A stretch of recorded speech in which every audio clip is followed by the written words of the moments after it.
বাংলাদেশের তরুণদের আন্দোলনের মধ্য থেকে উঠে আসা এক পরিচিত নাম নাহিদ ইসলাম।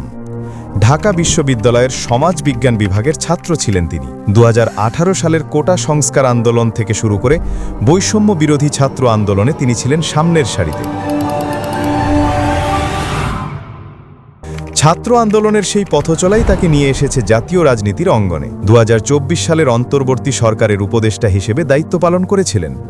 তবে নতুন রাজনৈতিক দৃষ্টিভঙ্গি ও তরুণ প্রজন্মকে নেতৃত্ব দেওয়ার লক্ষ্যে তিনি সরকার থেকে পদত্যাগ করেন।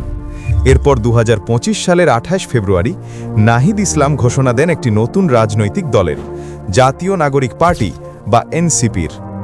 দলের লক্ষ্য জনগণের অংশগ্রহণে নতুন বাংলাদেশ গড়া এবং একটি দ্বিতীয় প্রজাতন্ত্র প্রতিষ্ঠা করা।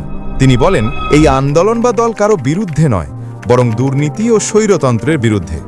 তরুণদের শক্তিকে কাজে লাগিয়ে গড়ে তুলতে চান ন্যায়ভিত্তিক সমাজ ও গণতান্ত্রিক রাষ্ট্র। আন্তর্জাতিক অঙ্গনেও নাহিদ ইসলাম আলোচিত। তিনি স্থান পেয়েছেন টাইম ম্যাগাজিনের টাইম 100 নেক্সট তালিকায়। এটি প্রমাণ করে বাংলাদেশের তরুণ প্রজন্মের নেতৃত্ব বিশ্ব দরবারেও গুরুত্ব পাচ্ছে। তবে সামনে রয়েছে চ্যালেঞ্জও। একদিকে জনগণের আস্থা অর্জন, অন্যদিকে অভিজ্ঞতার অভাব কাটিয়ে জাতীয় রাজনীতিকে নতুন ধারায় এগিয়ে নেওয়া।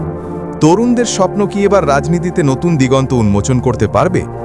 নাহিদ ইসলাম ও জাতীয় নাগরিক পার্টির পথচলায় সেটি এখন দেখার বিষয়।